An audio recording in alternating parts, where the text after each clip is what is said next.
This is the session for the Industry 4.0 and new technology in ASEAN. I'm very glad to have some really amazing speakers and panelists joining us, but I'd like to introduce the theme a little bit before we give to each of you the microphone and before I make the quick introduction.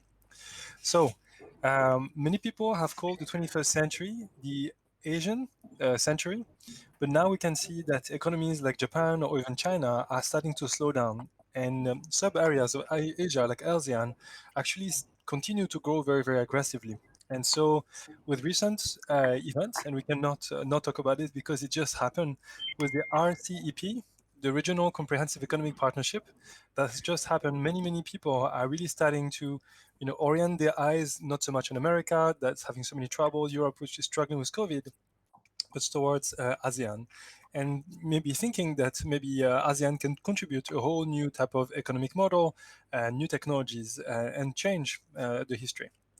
So, so I'd love to hear from our very valued speaker their perspective on this topic and how they think technology is going to affect this region. And instead of being of a place that we manufacture very much now, the world's factory, how can we become a center of innovation for this technology? So I'd like to briefly introduce Gopal Kiran, who is the direct financial for Deloitte. He's based in Malaysia. He has over a decade of experience in the US, in Europe, in the Middle East, and Asia Pacific, so very much a global citizen. So he's going to be representing, I guess, more like the corporate side. We're going to have Chris Villanueva Libunao from the Philippines, but calling from California, if I'm correct. I really love one of your image in your background, which say, we make smart cities for people who need it the most. And as we know, Philippines also really needs it, given that it's always susceptible to extreme weather, and it's going to be on the front line of climate change. So I guess like technology and finance is going to be a big player in how we're going to be becoming more resilient as cities. So you're executive director of Smart City, as in your program Smart City, and you're an instructor for the Smart Sustainable Cities IoT ACAD. And finally, we have Tin Letan, who is the CEO of Brand Beats, who is going to be speaking from Vietnam, from Ho Chi Minh, Saigon, who is involved in production and marketing of the new kind of communication, new advertising from Vietnam, and who is also present and active in the World Economic Forum since 2018. So just to announce the structure of the session, each of you is going to have between 5 to 10 minutes to introduce yourself and your activity. If you make it very short, I will ask you extra question to get more information from you.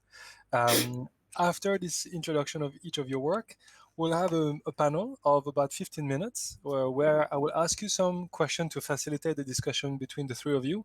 And after that, we'll open the question to the floor.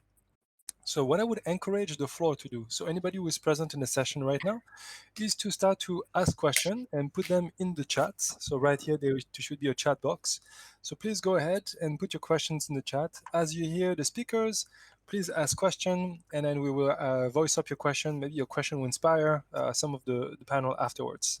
So without further ado, our first speaker, Gopal Kiran, I will hand you the control right now. Thank you. Here you go. So now you should have controls.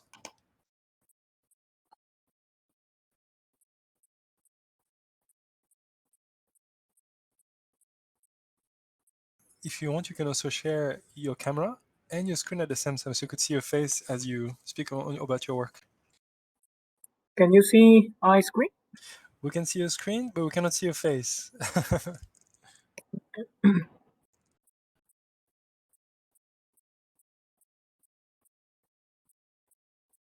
What now?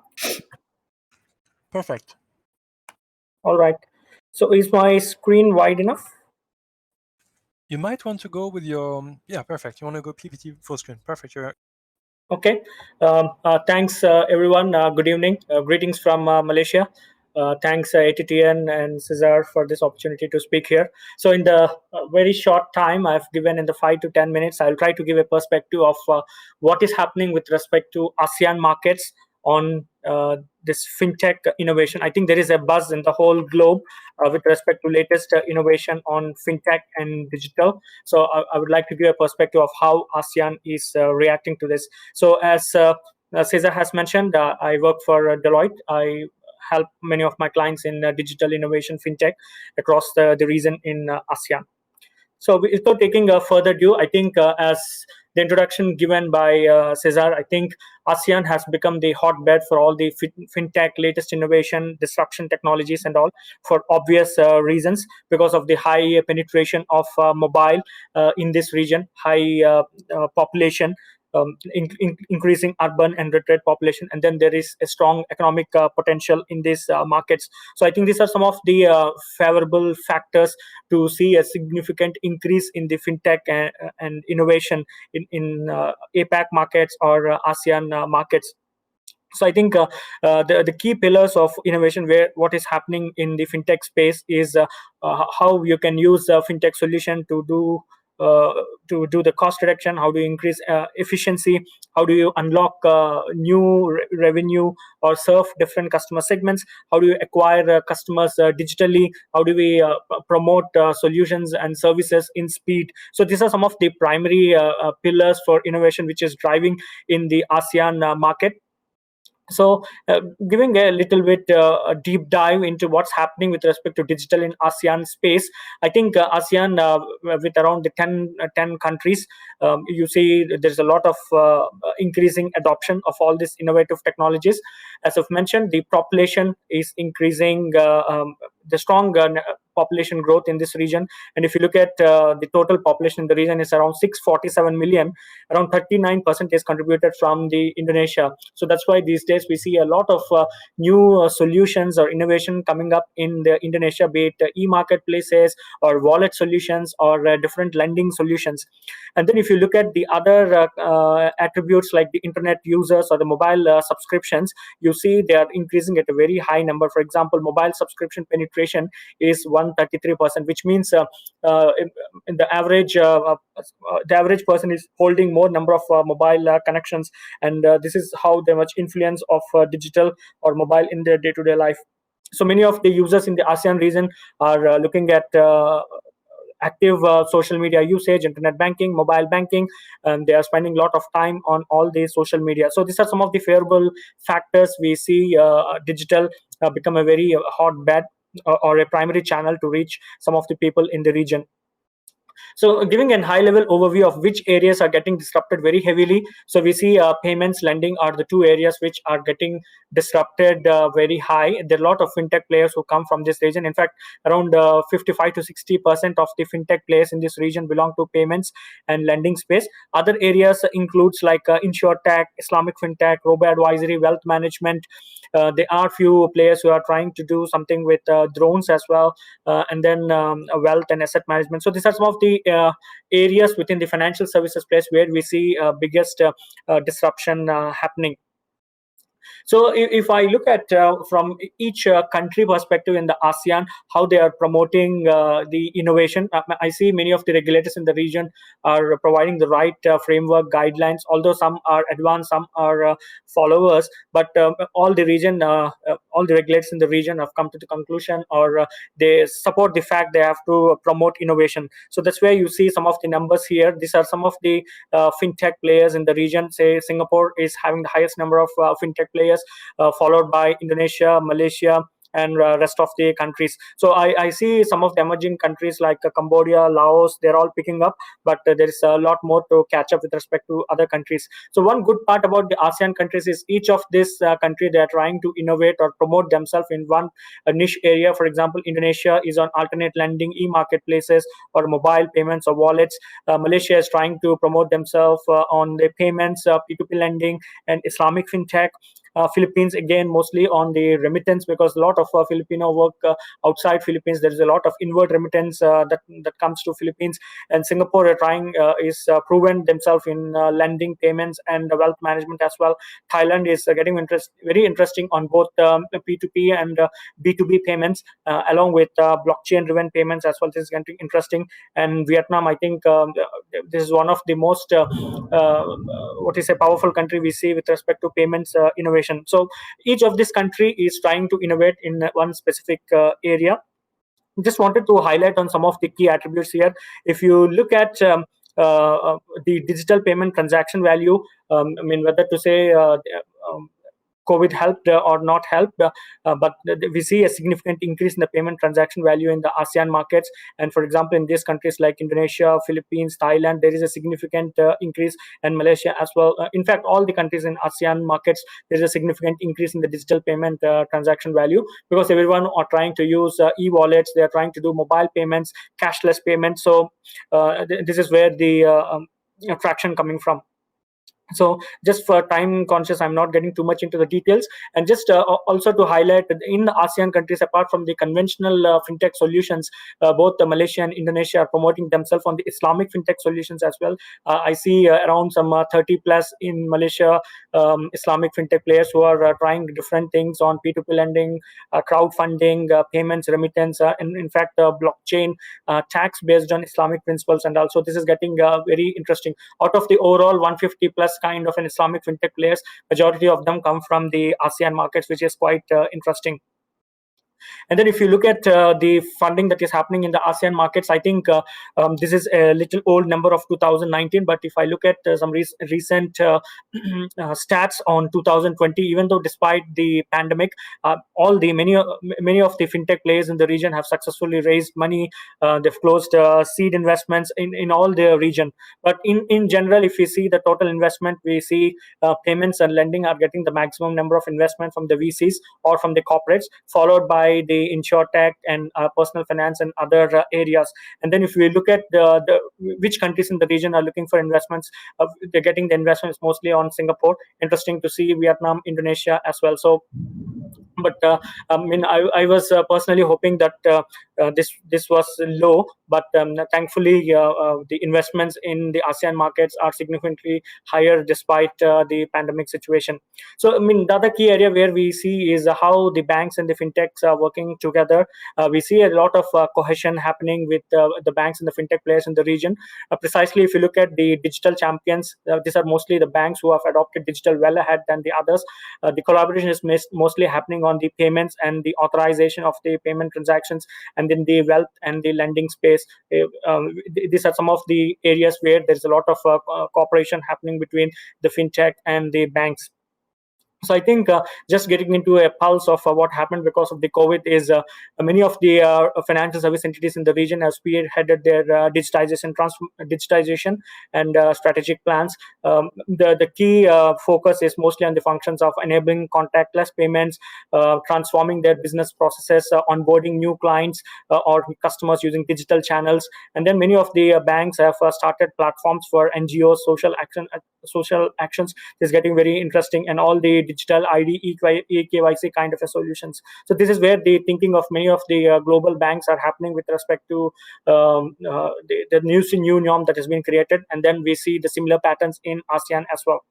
And then I think the key thing, I think many of you might be aware and conscious, there is an increasing fever in the ASEAN market with respect to the new digital banks that are coming up.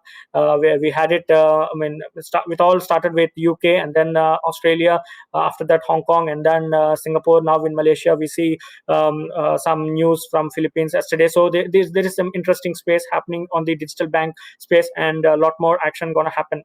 So on a concluding note, I see there are five things which we see will continue to evolve. One is many of the financial firms are now seeing the business case in the fintech game, so they are trying to embark on this. And then many of the executives they started believing in the potential challenges that can be mitigated with all this latest innovation, so they are making in lines the plans to embark on this innovation. And then of all the emerging technologies we talk about, like AI, blockchain, artificial intelligence, machine learning, eKYC, facial recognition, there's so many, RPA, robotics. So out of this, there's a strong prediction of AI and blockchain have strongest adoption that in the next 5 years. We see, I think this is going to grow faster in the ASEAN markets as well. And then there's a lot, as I've just mentioned, on the digital banks, there is a lot of interest coming from regulators as well. And then it is just not for the optics perspective.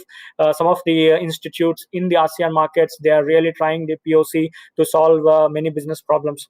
So I think these are some of the high level what we see going forward. So with that note, I'll take a pause here, and I would be happy to clarify if there's any questions or participate in the panel discussion later.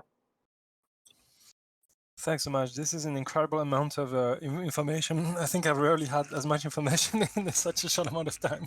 Thanks a lot for sticking to the time and being so concise and dense. I'm going to need your help actually to pass the hand to the next speaker, who is Chris.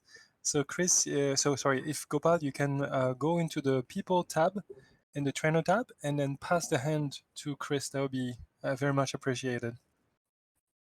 Yes, I Thanks very just much. did that. Thanks a lot. So, Chris, I'll let you present.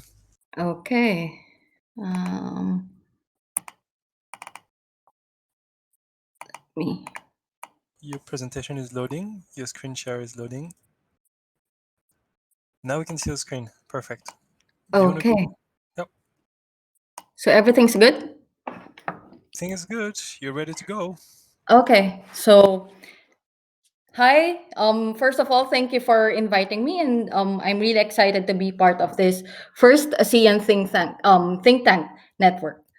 So here in the book, WTF, what's the future and why it's up to us. Silicon Valley, Tim O'Reilly perfectly puts it that reinventing the government to bring it up to date with the rest of the society is one of the grand challenges of the 21st century. And I agree with him completely.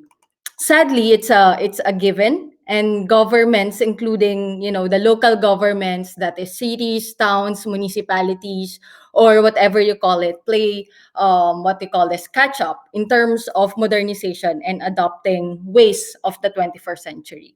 So I think you guys can already guess what I'm gonna talk about in the next few minutes. I am here to talk about technological changes in governance and what can we do about it. So I am Chris from Smart City, and in Smart City, we're making citizens and data the heart of smart city and community development. So beyond apps, and as corny as it may sound, we call it smart with a heart. So you hear about smart cities a lot, especially nowadays. I know you might be wondering, okay, so what kind of cool new tech and apps you can apply, or any like technological tool that you can apply on the ground in terms of your city to improve the quality of life of the citizens. And I do not really blame you to think about it that way. People see um, people see smart cities as products of technology and innovation. And yes, in the 21st century, we're in 5.4 billion mobile users. Technology really drives the support in terms of building and transforming cities, governments to become more efficient and to become a better place for people to live in.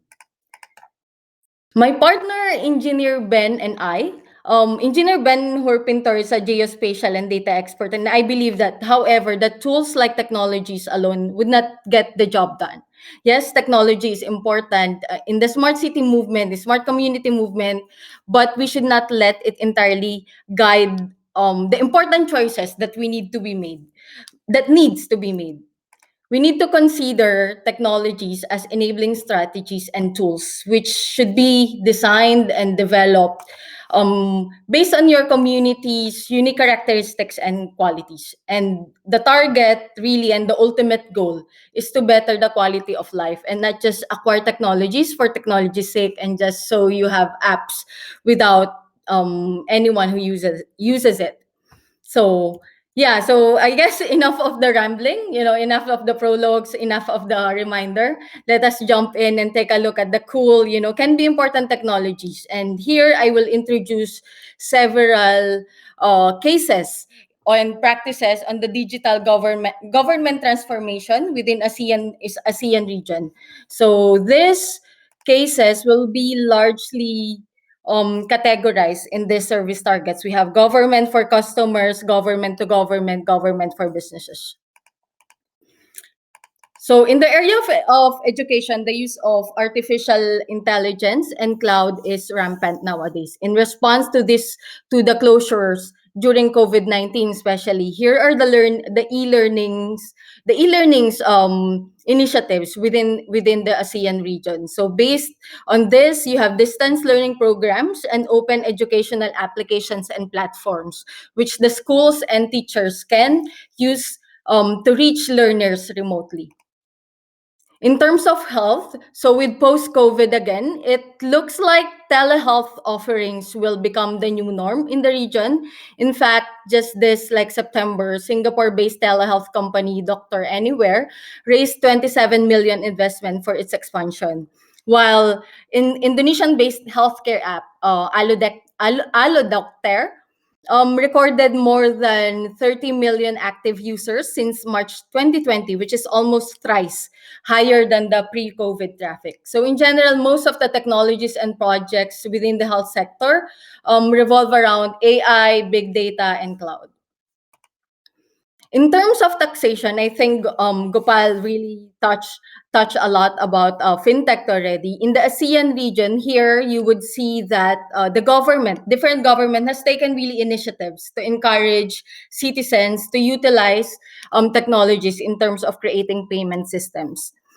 In Cambodia, for example, Cambodia Post, state-owned agency, launched its own mobile app to allow for payments of shipping fees as well as tax, utilities, and all.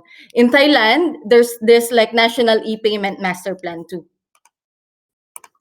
So for the government to government target sector, the administration and cloud, in the administration sector, which targets government to government, cloud technologies are being leveraged by more advanced like Asian countries. So you would see here that Singapore, they're really pushing for moving to the commercial cloud and ensuring security by basically running its cybersecurity cloud computing functions to a centralized platform. In a centralized platform which is called here Singapore Government Tech Stack. So few government use unlike Singapore, few government use a hybrid approach like Thailand and I think Philippines do as well.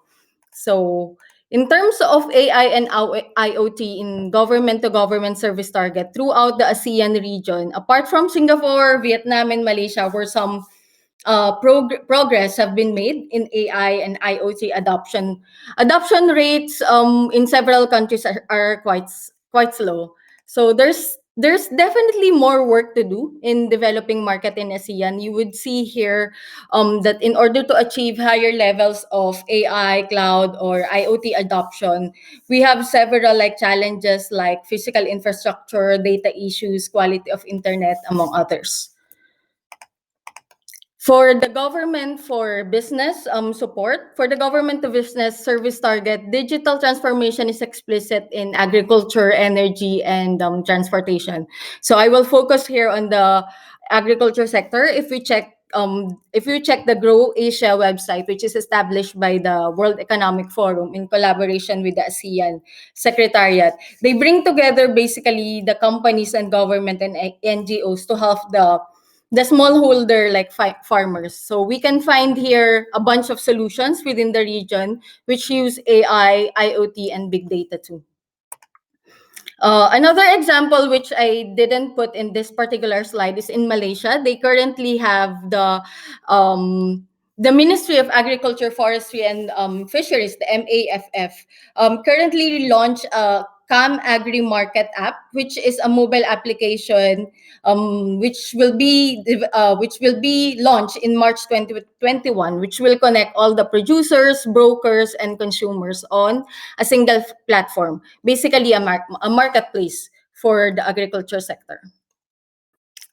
So, but yeah, with the above examples, there's so much more that the government the digital transformation within the government sector and the public sector can see that the ASEAN society is really just getting started in realizing the full extent of possibilities of going digital. So I want to go back to my rambling and reminder earlier that technology is but a tool. On top of the challenges, on top of the challenges that I mentioned earlier, here are the few challenges that we have to consider. So this is a snapshot of the challenges in in the technological decision part. We have to address if we need to rely on the local companies and startups, or we will use the global global players. Another one is on the financial level. We need to address the economic issue of data ownership and pricing. There's this like issue as well in terms of financing of the digital infrastructure. On the political level, the public sector must regulate the issues of privacy and ownership of data. So there's a decision to be made about if data is a good or data is a platform. On the social level, of course, we need to decide to promote digital and data literacy, or just to leave it to the citizens to adapt in this particular transition. So here are other relevant questions moving forward in terms of digital transformation: which standards to use, who owns the data accessibility, data security and privacy. Then, as mentioned earlier, who will bear the cost really, data reliability and platform, where this particular platforms or like infrastructure is located.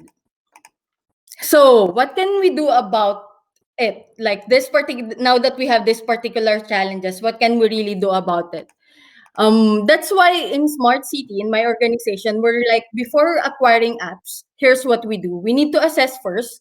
We need to have like in Smart City, we create a faster way to evaluate the smartness maturity of a local government through our own online and offline assessment tool. So here you would find that not only technology is considered, but it's a systems approach, which is we include SDGs, climate change, and disaster resilience components as part of smartness dimension. So once we know where the local government or a particular government is and their strengths and weaknesses, we need to integrate. So we co-create a smart city master plan and ensure that it resonates with their existing plans. In the Philippines, there's more than like 100 plans on the local level that we need to integrate. So now that we have assessed and integrated, this is what we are really pushing. So I believe in the international market, it's not really what they call this, a huge jump, but because currently they already have a localized data portal. But we need to future proof. So we need to cultivate data required for innovation through a localized data portal. So we really believe in smart city that data is the new oil and it fuels technology. So imagine citizens, planners, and even private companies and developers having the data and information they need to create innovative applications and projects to help improve the city and the citizens' quality of life. So yeah, so vast majority of government services in ASEAN are really now embarking on their digital transformation. And if done right and ethically, these innovations can be a win-win situation for both citizens and for for the government and for the private sector too. So I'm thankful for Ravindra for creating this and for the ATTN for creating this network of think tanks without in ASEAN, because this is very timely. As mentioned earlier, we cannot adopt or we cannot develop technologies for technology's sake. There's a lot to consider. We need to research about it. We need to evaluate our risks and come up with steps to lessen the danger. So, as mentioned, technology can be a powerful tool for the fourth industrial revolution. But as a genius, once said, with great power comes great responsibility. So, with that, if you're with us in terms of transforming smart cities and smart communities with a heart, here's our contact information. Thank you. Thank you very much for your presentation. Very comprehensive as well. And then we have our last speaker, Tin Letan from the Brand Beats. So Chris, would you be willing to pass the control to Tin? So if you go on the top left hand, there's the People tab, and then you go to the Trainers sub tab, and then you can transfer. Perfect. Thank you very much. So Tin, the floor is yours. Okay. We can see you now. Great. Yeah. 1 minute. And your presentation is perfect. Vietnam Digital. Okay. Yep. Thanks for our core speakers for the inspiration presentations. I learned a lot for fintech and smart city, right? From my side today, I go share a little bit about Vietnam digital and some roughly information about Vietnam to understand about Vietnam market, right? Okay, 1 minute for advertising about myself. My full name is Thile Tan, and you can call me in English Anthony Lee. So I have been working for Carlsberg Group, a beer multinational company in Denmark, for 5 years with the position brand manager and new product development manager. So in 2016, I found a company called Brandwix. We connecting producer, music, singer, KOL, and technology to help and support brand. And in 2018, Brandwix is one of the most innovative startup firms featured at World Economic Forum. And myself, I'm honored to join Forbes Under 30 Asia for 2019. And you can see some of my client brands like Unilever, B&J, like Chivas, and some big, very top local brand like B&G, the unicorn in Vietnam, and some top brand in Vietnam too. And you can see it about the Vietnam total population now around 97 million, right? And we have a lot of people are using mobile phone, and it's usually growing so fast. And eventually, they are spending around like 6 hours and a half for using the internet, right? For social, for watching movies, television, listening to music, and games as well. And thanks to COVID-19, Vietnam is growing so fast in terms of streaming video and music. You can see the growing 46% and 40% because I don't have much time so that I can share roughly about the information. So you can see they are spending time on watch online videos and vlogs and stream music streaming and radio station as well. Especially you can see podcasts. It is increasing very fast in Vietnam and I think in South Asia too. That is the reason I just found another company called Palmcast, the podcast and audio entertainment company that launched 2 months ago. We focus on audio content because podcast is growing really fast in Vietnam. So in terms of social media platforms, you can see Facebook and YouTube is the top famous platforms in Vietnam. And Yellow is the local platform in Vietnam. And you can see some Facebook messengers and Instagram is growing quite fast too. And especially TikTok is growing really fast for young generation in Vietnam.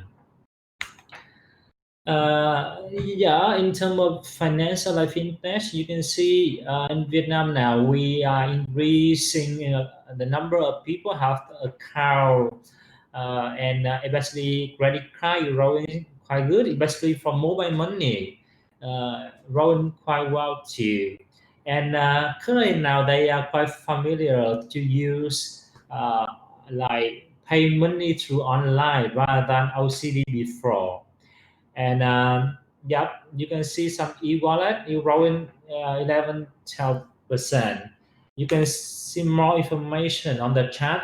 I can share with you a little bit of information. You see the transaction value for e-wallet and mobile banking growing from 2007 15, right? From like 1.9 billion to 10.4 billion in 2019, a huge number.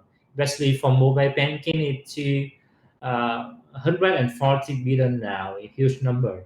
And you see some key players in Vietnam. You have the local fintech in Vietnam in Momo. Momo is and VN based. They are coming to unicorns in Vietnam soon. And you can see GrabPay just acquired the local payment company Mocha to build their own payment platform. And currently now AirPay is growing really fast For me, myself, using Alipay frequently, day by day, to get payment on every daily activities. That's the reason Alipay, they are coming late, but they are growing really fast and bigger, step by step.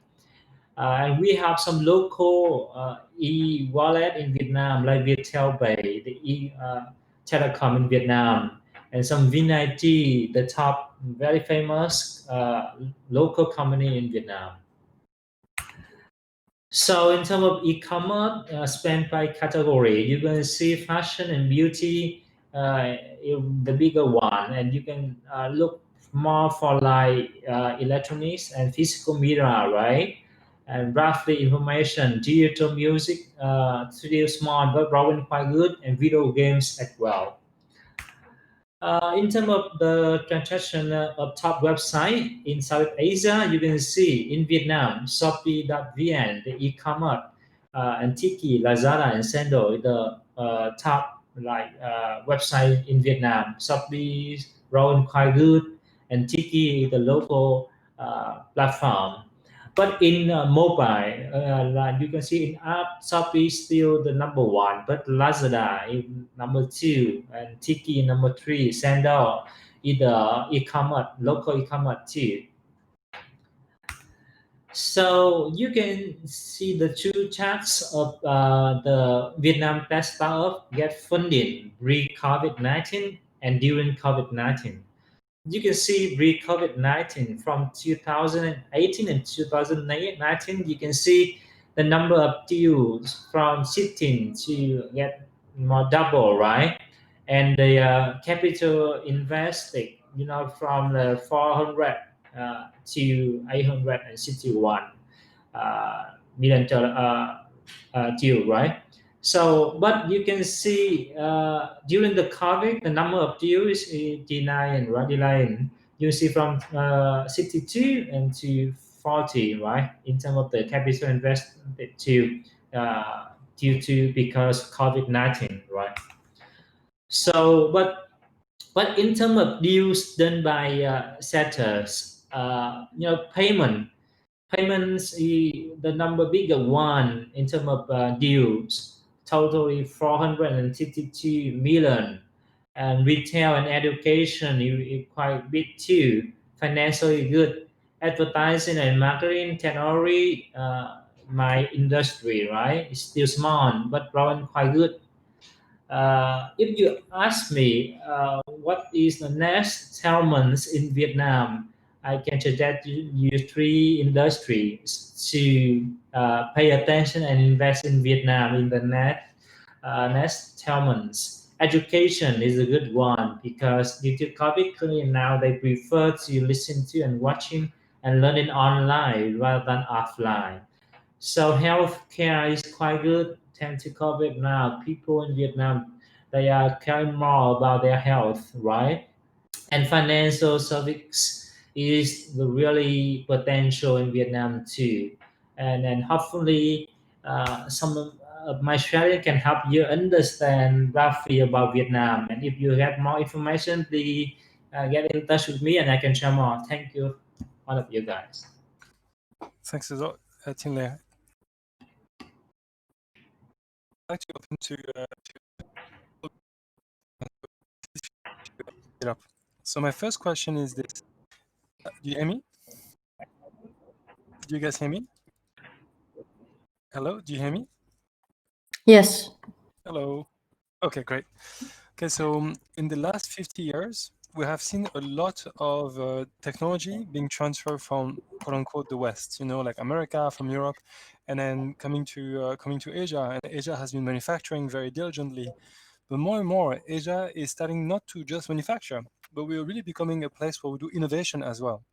And I will take the example of the 5G. I know 5G is like China, for example, is more advanced than America. But now when China is trying to push this 5G technology back to America, America is blocking it. And you can see as well the trade war. And, now that Asia is starting to take off, we can see that the West is not really welcoming necessarily this Asian innovation.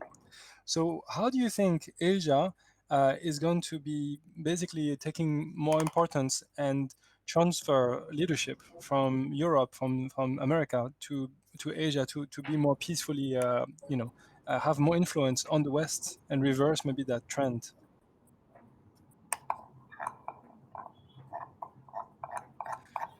Yeah, are you there? So who would like to pick up this question? So how can Asia becoming more influence, not only inside of Asia, but even go and influence the West? Or is it not yet Yeah, happening? We shouldn't be looking at it yet. I think I can give my 2 cents on that. Like, I Mhm. think this is a big question, a heavy question actually, because it's like kind of like a social, like political, like technological It is. question. So, yeah. So I think the edge that I could see that ASEAN or Asia can use really is that ASEAN has a different culture in terms of the Western world. So in terms of technologies, I feel like they still need to rely on us in terms of tailor fitting the advancements that they want. Hmm. So that's one kind of like the balancing factor from that perspective. Hmm. On our perspective, on the ASEAN perspective, I think I really need to put emphasis on us being aware and managing the risks in terms of Mm. just acquiring all the technologies from the West, because not all the Western technologies can really apply to us. So it's like, us importing, the technologies from the West in terms of us exporting our technologies from them.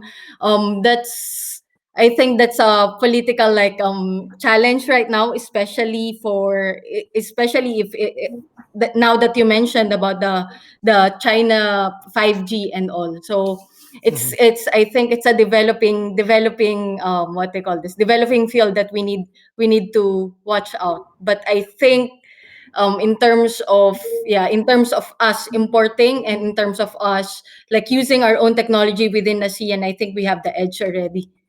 Hmm.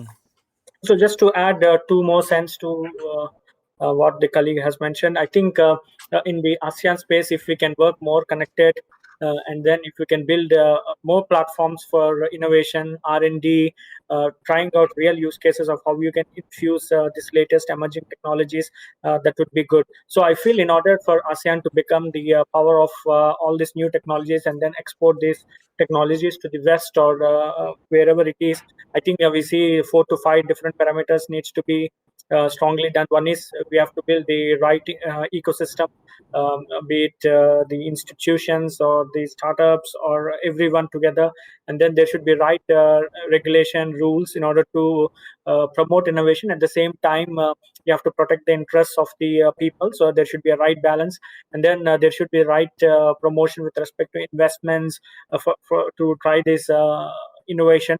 And then the fourth attribute is with respect to um, the talent aspect as well. So all these 4 parameters we see needs to be rightly balanced in order to make ASEAN countries the right hubs to transport the technology or innovation from our side to the globe. That's a really good transition to my next question. So maybe you stay on more. So like if you think about like what happened after the Second World War in Europe, after they put together steel and then coal, and then shortly after they could create a political union. And now we can see that the free trade agreement, I was mentioning at the very beginning, that's happening with the RCEP. And do you think that we are going towards a more unified political power, and that would enable more technologies to actually being developed, between those countries? It was very interesting to see the landscape that Tin Latan was showing, is that you have all these companies, and many of them are already present in those different countries. Do you think that those industries will help or enable this kind of political union in the future? So, I mean, I'm skeptical to talk about on the political terms, but Mhm. without getting too much into the political side of it. But what we feel is when I say connected ecosystem means, say, if there is one innovation happening in one country within ASEAN, how we can slowly take it to the other country or customize it to the needs of other countries so that the innovation can be done faster. If we can have these kind of things enabled with the blessings of the regulators or government or whoever the stakeholder is, that would be good. So in fact, this is happening in the Middle East as well. Say we call it uh, fintech passport kind of a thing. Say for example, if Mhm. one idea or an innovation is relevant to one country, how do we make it more relevant to the region with little customizations or getting the little customizations or getting the approvals to make it relevant to the whole region. So this we call it as the fintech passport kind of a model. So you have an interesting idea in one, how do you make it relevant to the region, so with less of effort. Mhm. Maybe that's a question maybe for more for Tin Latan. So Tin, in your presentation, you talk a lot about kind of like giving an observation about the market. You didn't talk so much about what you do. Well, I would like you to talk a little bit more about I would like you to talk a little bit more about what you do through my question. So like when we think about like society development, we always think we go from agriculture to industry to service, and you are very much in the culture industry, pop culture industry, marketing, producing pop stars and so on. And so, do you think that Asia can get away without having a large heavy industrial and become a post-industrial society very quickly, and just really focus on the cultural sector? Do you think that it can sustain itself? All we see already, the factories are moving from China, now moving to Cambodia and Myanmar, and they're moving to like cheaper and cheaper country, now going to Ethiopia. Do you think that Asia can continue to sustain its growth with the cultural sector? Yeah, because I don't want to talk more about my company, so that my presentation is more about the Vietnam market, right? But from my side, I'm working like the content and technology company in terms of entertainment and communication in Vietnam. So when you the good question about culture industry, right? In Asia, we have China, we have Korea is a very good successful case study for South Asia to learn and to adapt in their countries. In Vietnam now, we have the plan in terms of the government to push for the tourism industry and the pop culture to more in terms of the singer and the talent in Vietnam to become the ambassador of tourism or something like that. So we want to inspire and empowering the new young generation, not only in Vietnam, but will be our approach to around the world through the Vietnamese communities in like America, right, in Australia, or even in Asia. And we have a lot of things to do in order to get the plan. First of all, we need to invest on the IP rights, copyrights. We need to maybe revise some in terms of laws, how to apply and how to get the IP rights for the content creators in Vietnam. Vietnam content creator in terms of YouTube, Facebook, and TikTok is one of the biggest market in Asia, right? People spend time and money on YouTube and on entertainment platform. Really good case study.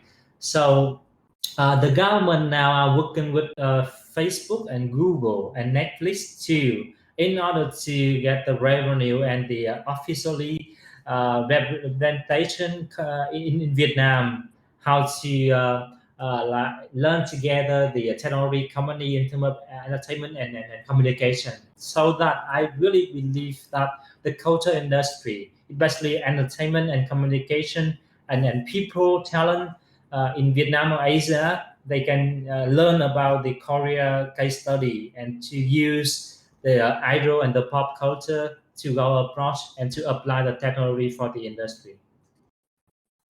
Thanks a lot. That's fascinating stuff. So we know, like when you're talking about the protection of IP, for me, it's super interesting because so my father is Japanese, my mom is French. I worked mostly in the US, studied in the UK, and so I grew up in countries that produce a lot of IP. And now I live in China, and I moved to Hong Kong 7 years ago because I was very excited about the possibility of having no IP restriction, or very much like I'm part of the open hardware movement, open science movement. So it means that open hardware means you basically don't pay to use the technology. You just use open source technology. Um, oh, okay. And I just wanted to mention that, there's a whole aspect of a new society where there's less friction, where data can be move more for free, more freely. For me, is fascinating. And so I'm wondering, we talk about Bitcoin, cryptocurrency, and how like online banking is going to create less friction. You mentioned education is the biggest sector that's going to grow. Um, in my mind, like creating less friction is going to be what enable Asian economy to be the dominant economy. So I'm wondering how IP is going to play in that. Um, yeah, I wonder as well. Maybe this is for Chris. Do you think that having more private enterprise capitalize on closed data is what's going to be an engine of wealth, or open data, and create cities that are more open and more fluid and less friction? Well, I think I'll be biased in my answer as well, because in Smart City Ah, as an organization, we're pushing for open data too, and we're pushing for open source technology for interoperability. Because what we noticed, and even World Bank noticed, 70% or even more e-governance projects since 2000. I think the study was like done in 2015 or something, mhm. and so it's like pre-COVID. Even before that, 70% or even more e-governance or digital transformation projects fail. Why? Because most of the software has no like it's not talking to each other. Mhm. So it's applied in one particular community, but the other community cannot use it. Or even within a particular city, for example, a department is using it, then the other department cannot really access that particular system because they're not talking to each other. So for me, the future is is really open. So in terms of open data, it's really important in the Philippines. There's freedom of information, but freedom of information is different from open data. Freedom of information is you still need to request from the government, the planners. As an urban planner myself, it's really hard for us to access the even the baseline data that we currently have, which supposed to be open. So I think open data is a key in terms of innovation, in terms of especially on the local sector. If the data is not there, the innovation on the ground in terms of the local market will be hampered. And so yeah, for me, I'll be biased in my opinion. For me, open is the future. So open city, open source, and all. And there's a lot of happening, or a lot of interventions in Europe that we need to look into as well. They have I think yeah, there's like a body which released minimum interoperable mechanism, which listed out minimum APIs that we can use, so that the other enterprises can just use that particular API, so to make sure that the systems within the IoT, big data, and all talk to each other. And if you see in Singapore, they have open IoT standards as well. So they recognize the importance of openness, the importance of interoperability for us to for us to really leverage on the technologies that we currently have. So much for saying this. I guess I'm on your side. I'm biased as well, so it's hard for me to make a strong statement. But unfortunately, we have to end now because this is the end of the session, and I know that in a few minutes, Ravindra and the ambassador are going to conclude. So we have to finish, unfortunately. But we could really have a very long discussion. I feel for hours with you guys. It's so interesting, and you have so much information to share, so much data to process. So thank you so much for sharing your knowledge, your observation, your experience on the market, and your passion for technology. And so we hope to see all of you have a great success. And then we hope that we also keep in touch, through the years, and would love to see all of you do great things. Thanks a lot. Thank you. Thank you. Bye.